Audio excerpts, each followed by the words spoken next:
গত 2 দিন আগে বুদবুদের হাসিনা টেলিকমে আমরা গিয়েছিলাম। তবে এই মোবাইলের দোকানে আমি কিন্তু কোনো মোবাইল কিনতে আসিনি, এসেছে আমাদের একটা সম্পর্কে আত্মীয়। তবে আমি কিন্তু এসেছি এই ভাইটার থ্রু থেকে, আর মোবাইলটা কিনবে এই ভাইটা মোবাইলটা ক্যাশ টাকায় নেবে না, নেবে ফাইন্যান্সে। তো প্রথমেই সেখানে এসে কিছু সিগনেচার আর কিছু সিস্টেম ছিল যেগুলো সেখানে দোকানদার কমপ্লিট করছিল।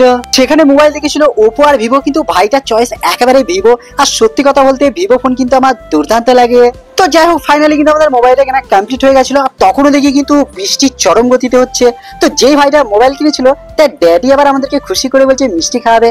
তবে একটা কথা সত্যি, মিষ্টি কিন্তু আমি একদমই খাই না, কিন্তু কেউ যদি ভালোবেসে খায় তাহলে সেটা একটু হলেও খেতেই হয়, তাহলে সেই ব্যক্তিটা অনেকটা কষ্ট পাবে। তো ফাইনালি সেখান থেকে আমরা রওনা দিই, আর আস্তে আস্তেই দেখা হয় বিপ্লব ভাইয়ের সাথে আর তার ক্যামেরাম্যানের সাথে। তোমরা কম বেশি বিপ্লব ভাইকে চেনো, আর তোমরা এটাও জানো যে এই সাইকেল নিয়ে কিন্তু বিপ্লব ভাই লাদাখ যাচ্ছে। তো যাই হোক, বিপ্লব ভাইকে অনেক অনেক শুভেচ্ছা জানিয়ে এরকম প্রাকৃতিক পরিবেশ দেখতে দেখতে আমরা দু ভাই বাড়ির উদ্দেশ্যে রওনা দিই।